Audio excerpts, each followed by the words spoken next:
Good morning, everyone. Welcome to Fuel for Success on this Tuesday. This is episode 189er.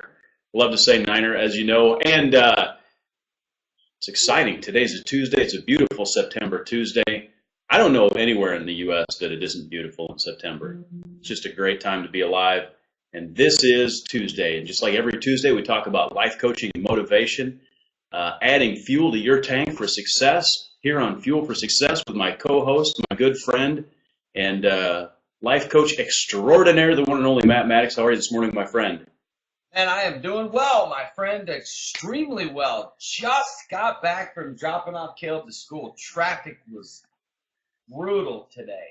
It's about an hour experience from start to finish, from leaving my place to his school, back to my place.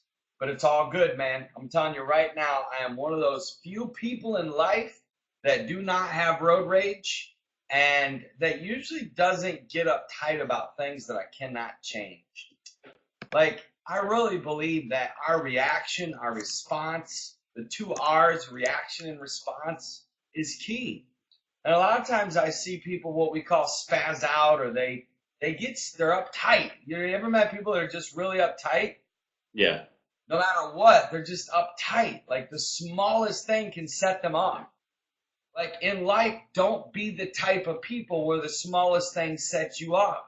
Don't even be the type of people where big things set you off. Learn to breathe, learn to relax, learn to get in the moment of gratitude, and learn not to get upset about things you cannot change.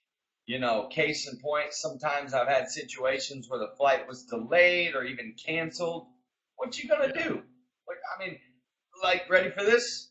I've been at the gate when the flight agent, or the agent gets on the speaker and says, sorry to inform you that flight so-and-so to Tampa, Florida has been delayed by 2 hours, right? Well, I love home as much as anybody.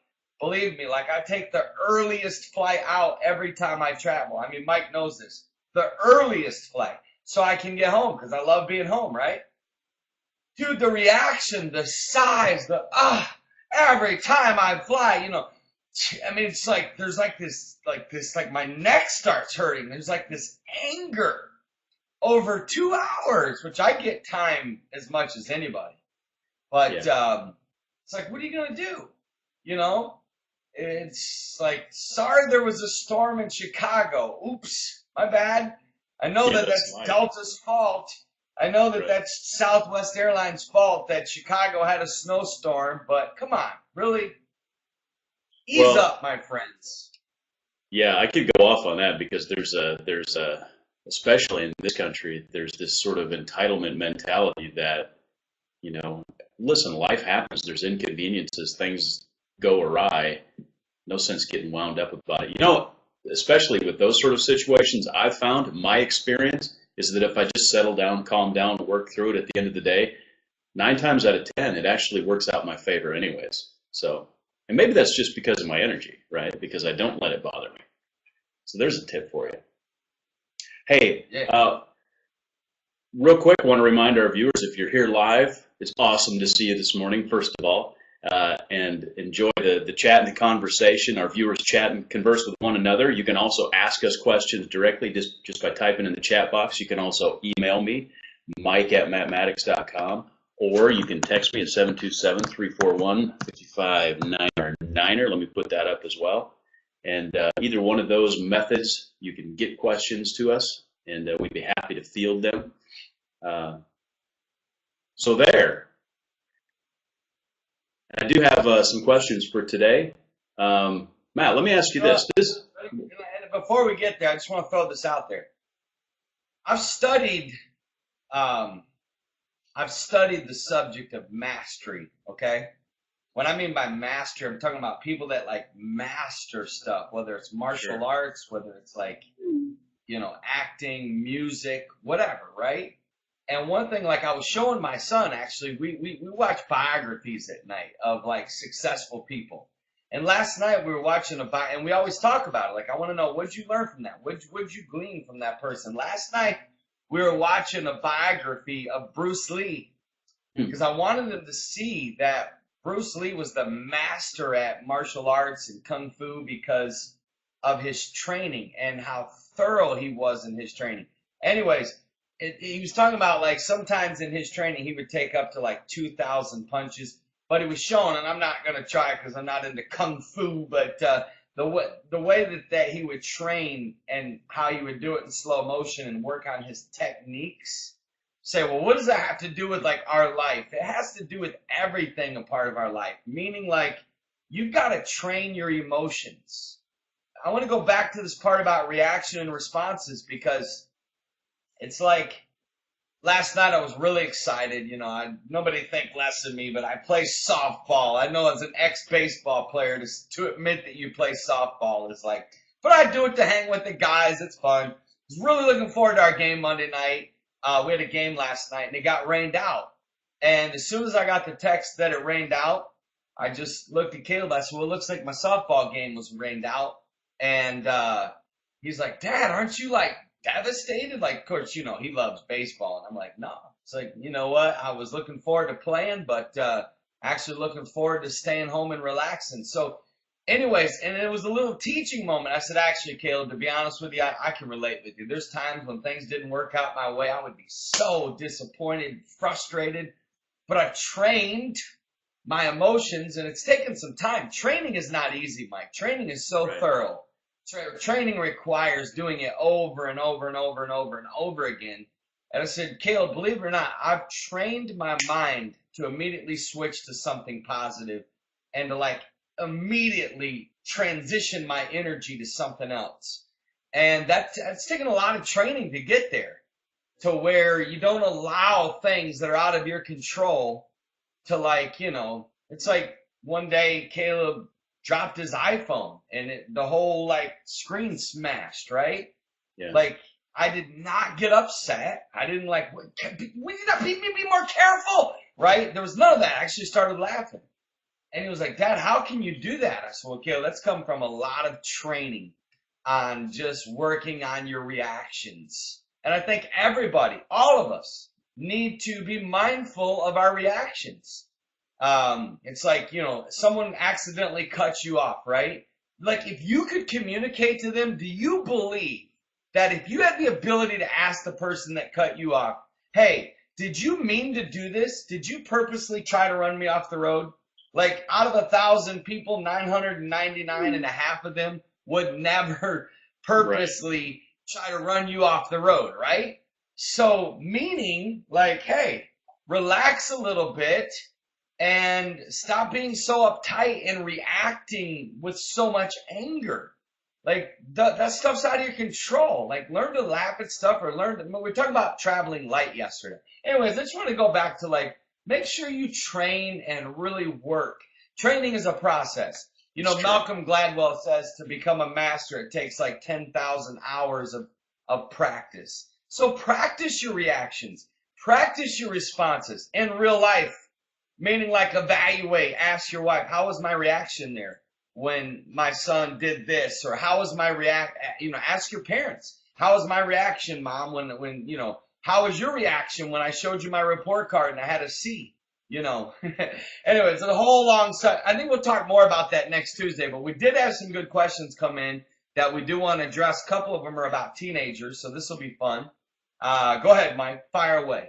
Yeah, well, actually, I wanted to just say quickly that a good analogy for that is, of course, I'm learning to play guitar, and you mentioned, like, Bruce Lee started out slow, or he does his repetitions slow, and when you learn, like, chord progressions and transitions on the neck of the guitar, you start out very slow at, like, a quarter speed, and you build that muscle memory, and then you speed up, and pretty soon you can play it without even thinking about it. And so when we practice those small things in our life every day, you know, when life moves at a quarter speed and we're building those repetitions, we build that emotional memory that we have, so that when, you know, we play at full speed, when things happen at full speed, we react properly and just do the right thing. So take those moments every day and find opportunities to react properly to the smallest things. And then when the big things happen, you'll react properly. So. Absolutely. Very good. Hey, so we had a question come in on text, and this is interesting because I like and we've had a lot of people ask about, you've got teenagers and that's always a challenging area of life. And of course, you're branching into that yourself now. We actually had a text come in from someone who's got an 18-year-old son and the situation is he wants to save up to buy a tiny house, which is also what my son wants to do, and then go on to run for Senate, which is a great, what an awesome goal. So, what advice would you give to this 18-year-old that has these life goals? He's about to graduate. He's going to graduate this year. My advice to that 18-year-old, and if you're watching, whatever your name is, I admire you. I admire any 18-year-old that has goals. I don't care what those goals are like. I don't care if people think they're absurd or crazy. A person with goals that not only has goals but executes on those goals. Look, listen, it's all the fun of this is the number one message I would love to get across to every teenager is don't fear failure. Give it a try. Because at the end of the day, let's say he fails at running for Senate. I guarantee you, which you're not, I'm going to show you how not to, but even if he did, right? Even if he failed at his attempt of buying a tiny house, let's say the bank come back and said, I'm sorry, you don't have enough credit. The fact that he's in motion, the fact that he's moving in the direction of a dream or a goal or a passion, it's going to do something to his energy. It's going to do something to his confidence.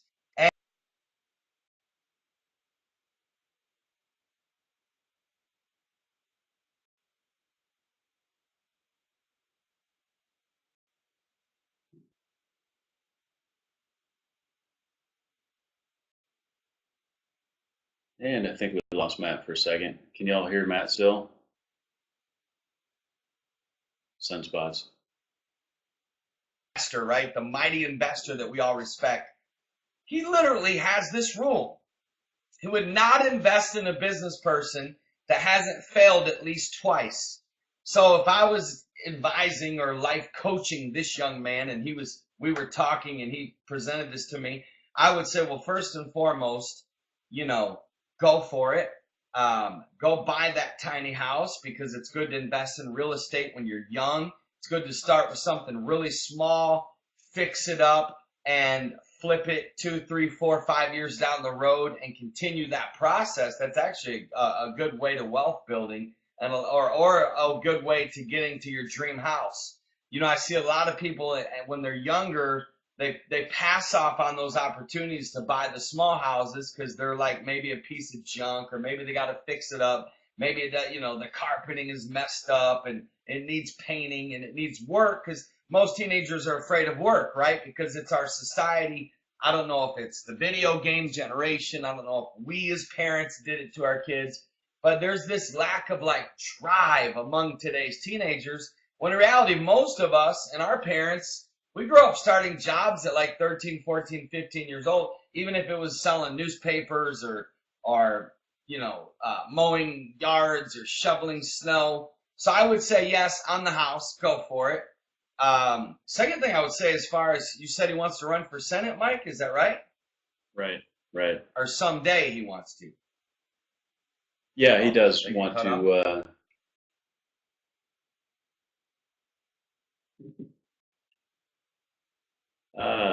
See what we can do here.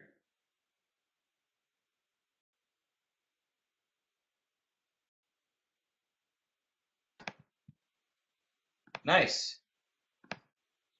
What happened? Did I just stop? Did it just cut me off here, Mr. Mike?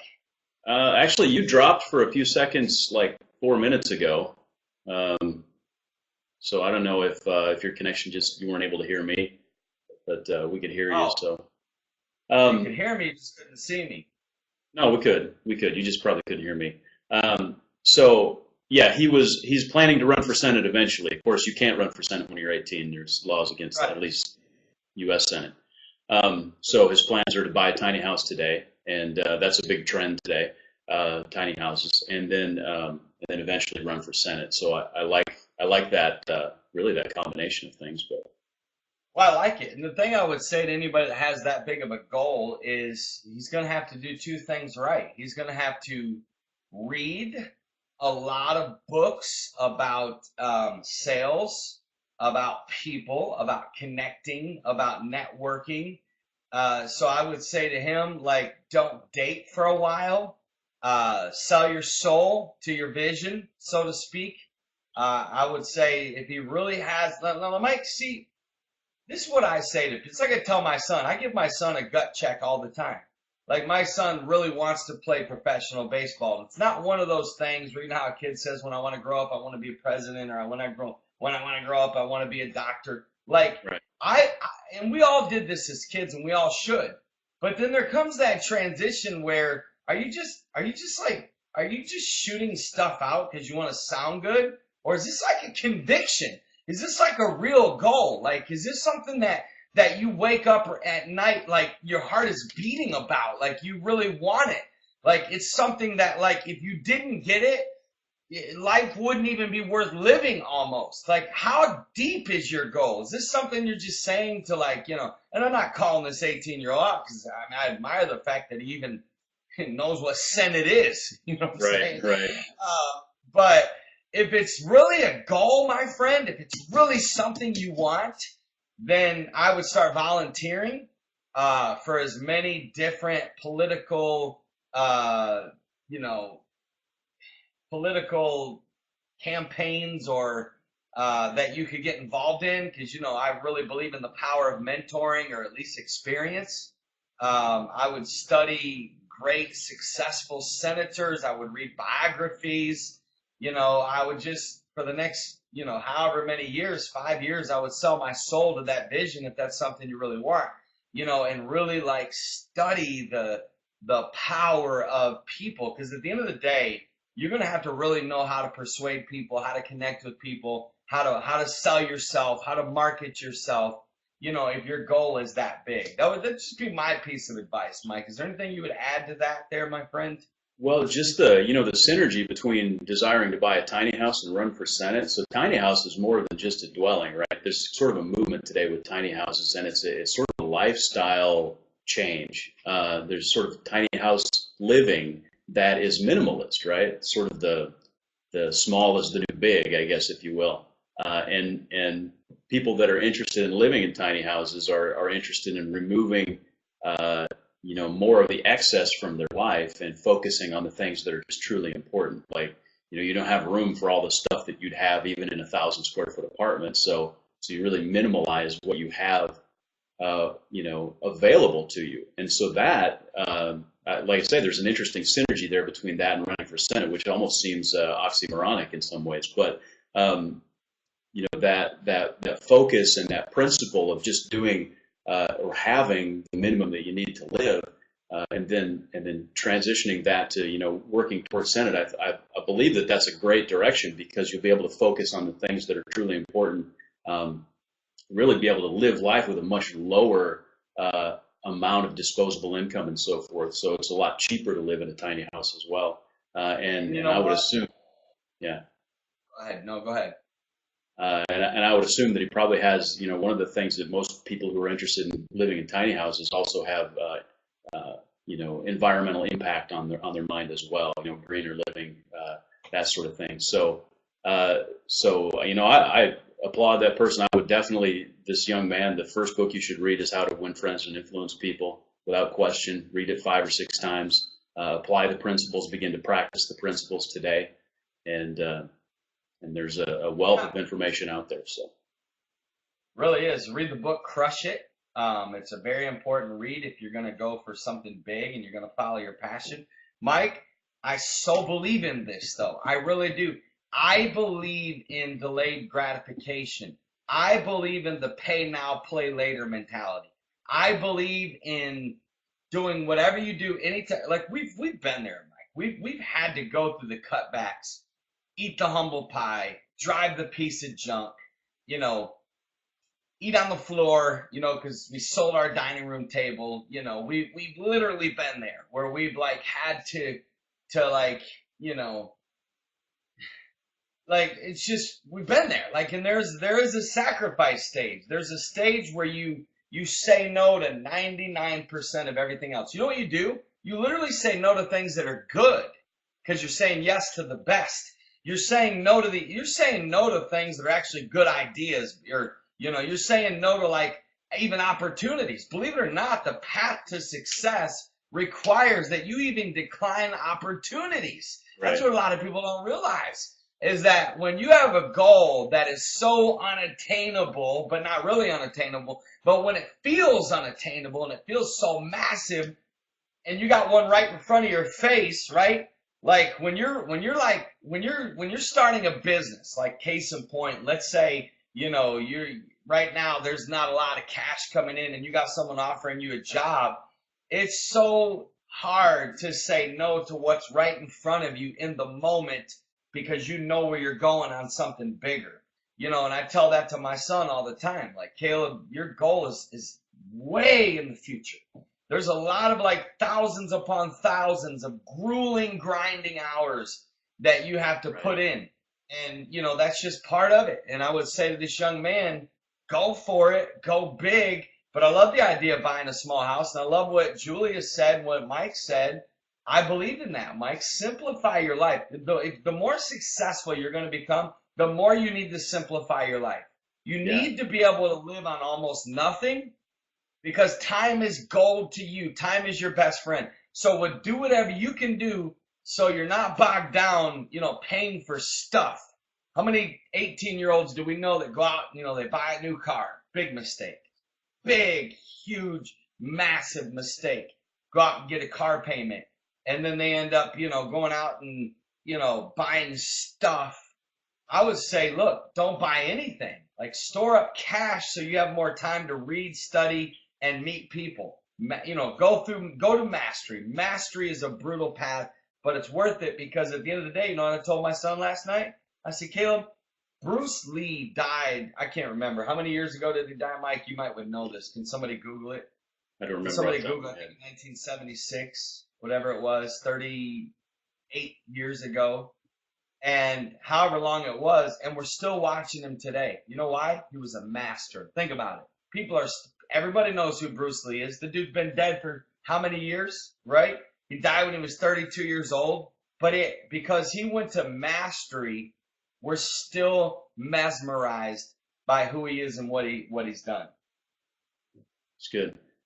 Hey, just as just because I'm analytical and as a clarification, so a tiny house isn't the same as a small house. Just so you know, there's actually a tiny house movement where people are living in houses that are like 80 square feet and smaller.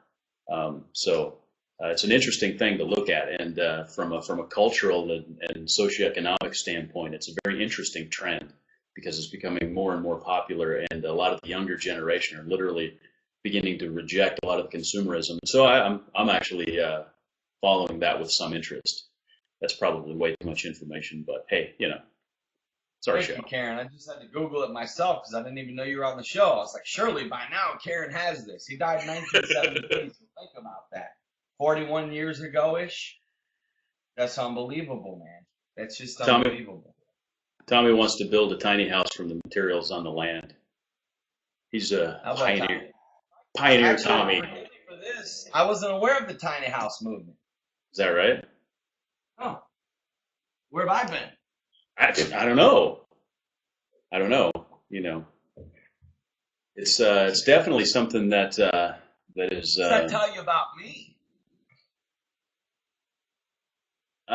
It's a bit of a niche sort of a movement right now. So it doesn't really say anything about you, other than the fact that you don't have a son in his late teens yet that would be sort of in that. Because I wouldn't know except for my son showed me. So good, true that. Yeah. So all right, what's the next question, my friend? In general, because we've been talking about this 18-year-old young man, his specific situation and goals, which are amazing. We wish him the best of luck in running for Senate. In general, do you have any advice, or if you had a teenager today, let's say a 17-year-old called you up and said, I need life coaching, what would be some of the first things that you'd have that teenager do? Mike, I really, if a parent could afford a life coach for their teenager, do it. Because it would be the best investment you could make. Like, if I'm telling you right now, when Caleb turns about 15, 16, I will be putting him through life coaching with somebody that he will be meeting with weekly, and really, like, just because I so believe in life coaching. But listen, what I would tell an 18-year-old is this. Number one, go as long as you can without dating. I mean, because, Mike, there's too many younger people that are missing out on life because they're getting tied down to relationships at too young of an age. I get the hormones, I get the sex drive, I get the need for, the attraction for opposite sex. Remember, the key to success is delayed gratification. I've sat in the car with many 18-year-olds and I said, you know what? If I was in your shoes, I would work 2 to 3 jobs and save like a freak. And every spare minute that I had, I would be reading and working out. I would be in the best shape that I could be in.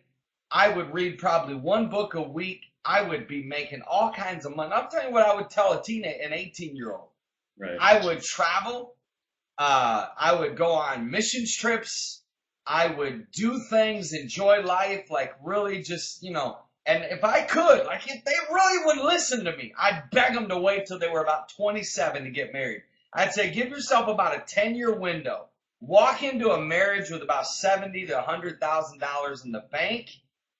Live like you're poor for 10 years. The only thing you would invest your money on is personal growth, missions work, or maybe even a vacation or 2 a year. But the rest, work, grow. And listen, you'll be so much farther ahead by the time you're 27 that you asked what my best advice would be. This is what I would tell 18-year-olds if I was doing a seminar to 18-year-old kids. I know that most of them would tune me out. I know most of them would be like, whatever, right?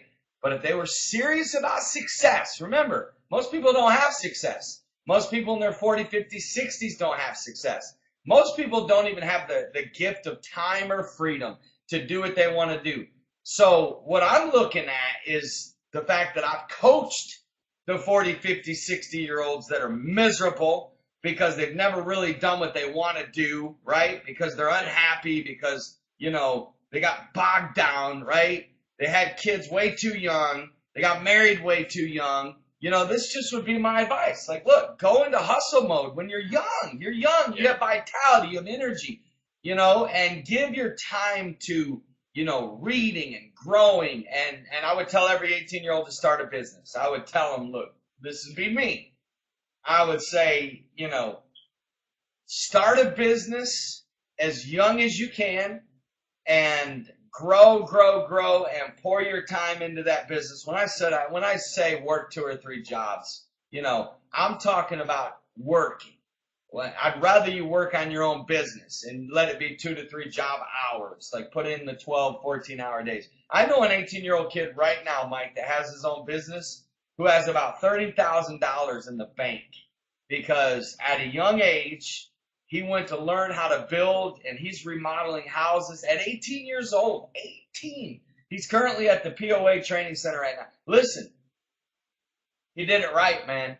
He worked while he was young, and he's working now, and he's putting in the long hours instead of going out and partying all the time and just sitting around. He's doing it right. He's got like $20,000, $30,000 in the bank. He's working on his business, and he's now growing, and he's really, really stepping into a whole new level of growing as far as reading books. I mean, it's hard to answer that in 8 minutes. Yeah. So let's start off next week's show with that, because I really would love to dive into this even a little deeper. What would be yours, Mike? You've been 18 once. You've been around a lot of 18-year-olds. What would be your best advice for an 18-year-old? Work your tail off. It's if I look back, like one of my regrets is the fact that I didn't take advantage of the energy that I had when I was 18, 19, and in my 20s to really build a future for myself. If I had the energy today that I had when I was like 23, I'd probably be running 7 or 8 companies simultaneously.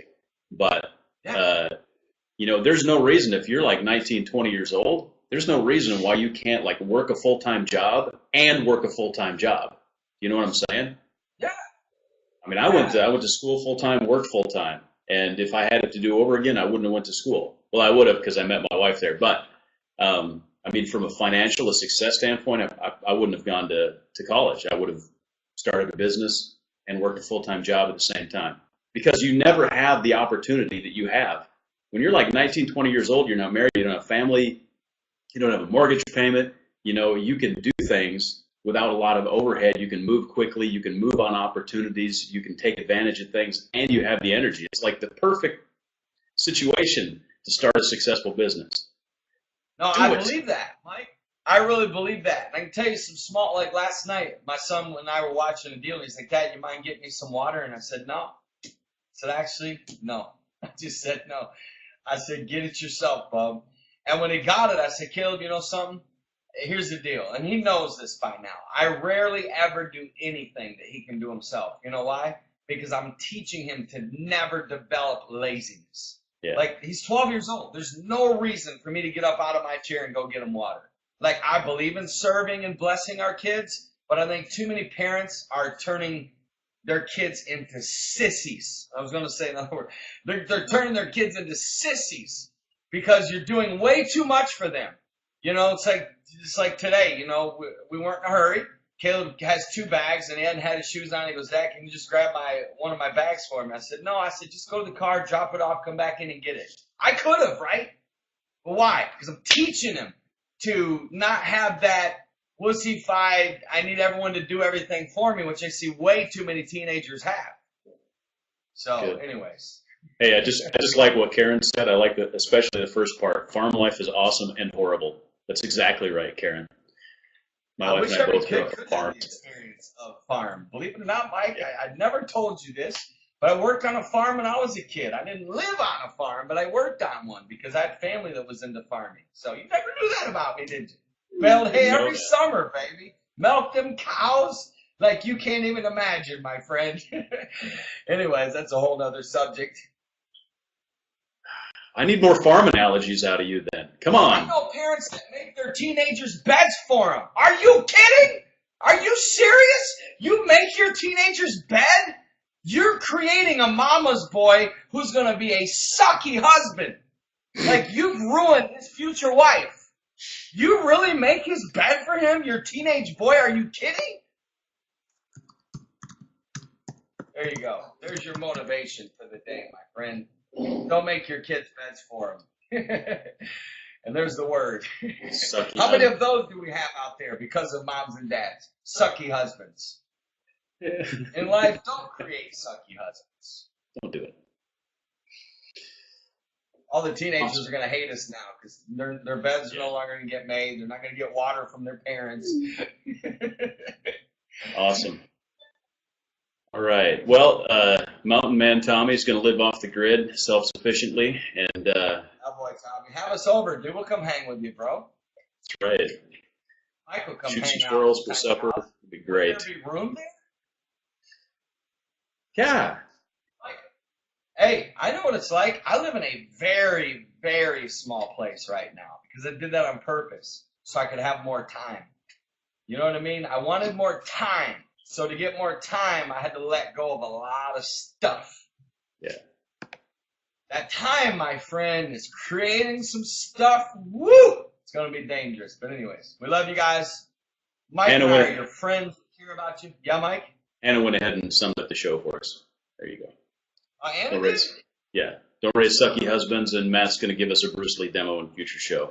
That's our summary today. Thanks, Hannah. Appreciate it.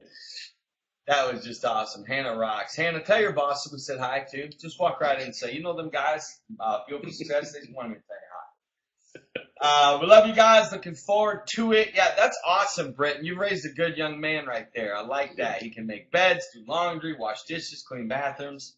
That's very good. I believe in that. I think that we should be making our kids work. And I know this isn't our Friday show. We're way past time. But we'll be rolling in on this on Friday, Mike, probably talking about this a little bit. Mike and I will be back here tomorrow morning at 9 a.m. Eastern Standard Time. We're looking forward to connecting with you. We can't wait. You guys have a blast today. Enjoy your life. and go do some things. Literally, do some things. Get off the couch. Quit thinking about it and do it. Execute. Start working harder. Push yourself a little more. Make your bed in the morning. Don't leave the dishes in the sink. Pick the towel up off the floor. Anyways, we love you guys. God bless. Enjoy your day and have fun. Oh, and fold your clothes. Don't leave them in the dryer. Fold them. Don't just take them out when you want to wear it. Fold them! See y'all tomorrow.